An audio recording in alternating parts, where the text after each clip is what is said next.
Today on CCX News, the fishing opener is coming up. We've got DNR predictions for area lakes and what it means for local businesses ahead.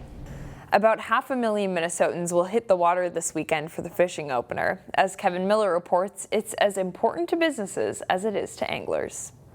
There you go. Whether casting from the shore or in a boat with rod and reel, the fishing crowd is antsy to get out and wet a line. I think the early spring had a lot of people kind of getting excited about, breaking that cabin fever a little bit and getting out on the water a little bit earlier. With the warmer winter, I think people are getting the itch more to go out this summer. So maybe that will play a little bit in following into the opener this year. And starting this Saturday, anglers can target game fish like our state fish, the walleye. Regional Fisheries Manager for the DNR, Brian Nurbin, has a prediction that comes as good news for anxious anglers. Yeah, I think that probably fishing is going to be pretty good this year. For those in the northwest suburbs, he says Medicine Lake in Plymouth offers great fishing opportunities. It's got really good access. French Lake Regional Park has a really great launching facility, and they also have some shore fishing opportunities there, both from the shore and a fishing pier.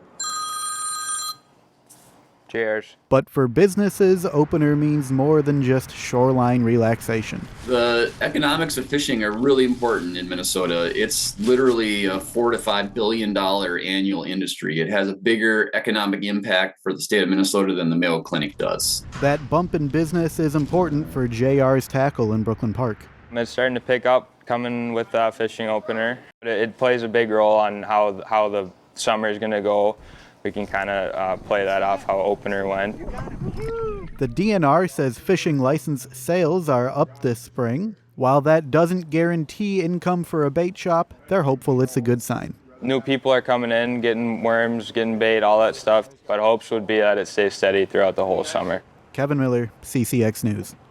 If you want to get out fishing this weekend, you'll need to buy a license. An individual license for an adult Minnesota resident is $26. You can buy one online or in most sporting goods stores. Brooklyn Park is losing a longtime staff member who officials say has had a significant impact on the development in the city. Brooklyn Park Community Development Director Kim Berggren is leaving her role to take the same position with the city of Bloomington.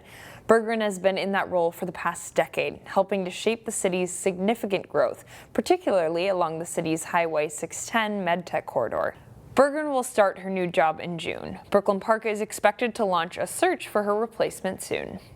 Crystal City Council members had the unfortunate task this week of doling out fines and punishments after multiple businesses failed alcohol compliance checks for selling to minors. The violations occurred at various places, from convenience stores and gas stations to a pair of family restaurants to a Legion post. For one of the violators, Clever Liquor, it was their second violation in a 2-year period. For some council members, there was significant concern, especially with sales of cannabis products on the horizon.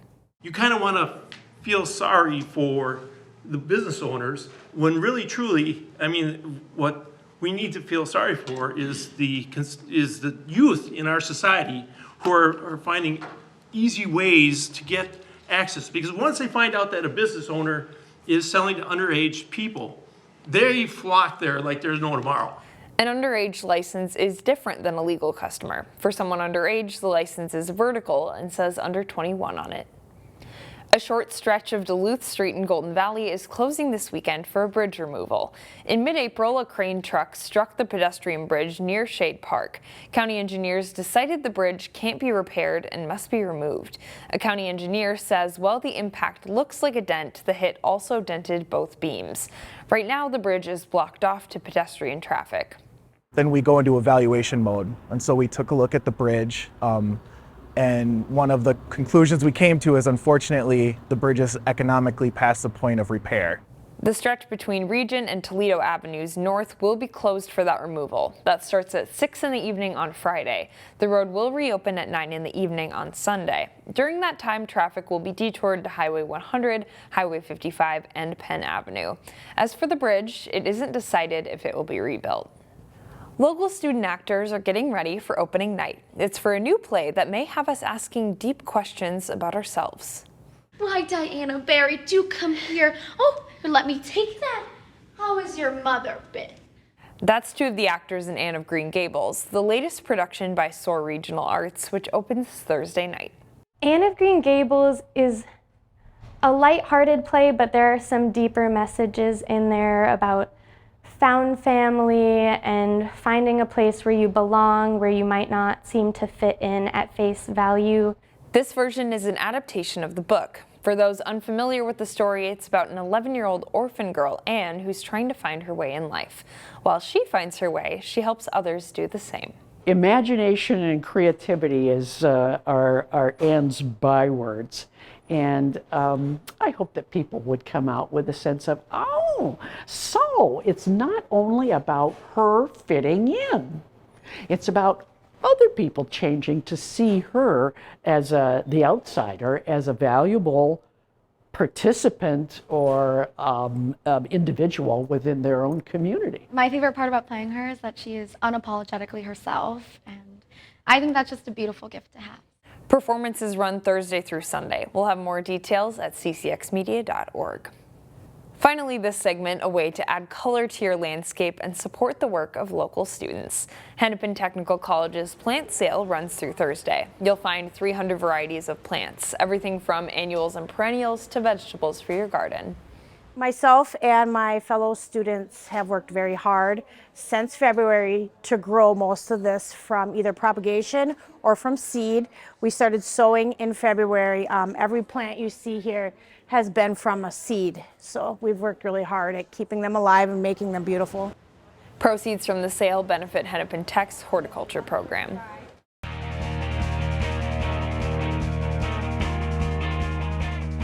Both Champlin Park and Maple Grove baseball teams played in one-run games on Monday. A 1-0 win for the Rebels over Coon Rapids and a 3-2 loss for Maple Grove to top-ranked Wayzata. There were a lot more runs put on the board when these two met up on Tuesday.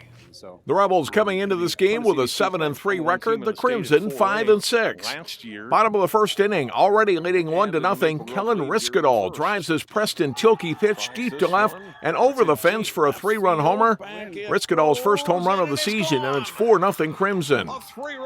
Top of the third, the Rebels chip away at the lead. Brady Schornstein grounds one up the middle for a base hit.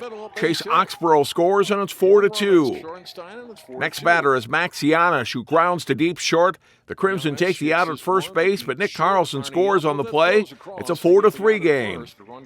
Same score in the bottom of the fifth when Nathan Schmidt comes up with a big 2-out knock. The senior drives one to deep center. It hits in play that bounces off the turf and over the fence for a ground rule double. 2-run score, and it's 6-3. Caden Harney follows with a line drive single to center. Schmidt comes around and scores from second base, and Harney's second RBI single of the game make it 7-3. The Crimson add 5 more runs in the 6th inning as they win at 12-4 to get back to 500 on the season. Both teams are home to play conference games on Thursday. As we near mid-May, local track and field teams are gearing up for the big meets at the end of the season. 3 local squads had their Section True Team meets Tuesday. Jay Wilcox has highlights. Elk River, the site for the Section 4 3A True Team Track and Field Meet. Champlin Park, Osseo, and Maple Grove, the local teams in action. Boys 4x800 relay, ignore the lapped runner in black. In the inside lane, Maple Grove and anchor Oliver Rettram race to the win in 8:18.64. Boys 100-meter hurdles on the left, Anoka's Afana Ebekwe pulls out the win, beating out Linton McPherson of Osseo, who is second. To the girls 4x200 relay, Champlin Park's team races to the win in a time of 1:43.41, beating out St. Michael Albertville. The girls 1600, it's April Watson of Maple Grove cruising to the win in 5:18.99. Watson also wins the 800 meters. It's a close one in the boys 1600, and Cade Sandvik of Osseo holds off Tyler Flippin of Andover for the win. Sandvik also takes the 800. Champlin Park's girls win the 4x100 relay as well. STMA wins the girls' team title with Rogers second and Maple Grove third. Champlin Park's boys are third behind Anoka and Andover. Jay Wilcox, CCX Sports. The regular season is winding down in boys tennis with section play starting next week. Jay Wilcox has highlights from Breck's match with rival Providence Academy. Breck visits Providence Academy for an IMAC Conference boys tennis match. First singles, Patty Green serves for Breck to Gary Spire, then fires a backhand down the line. Spire's lob is short and Green puts it away on his way to a straight set win.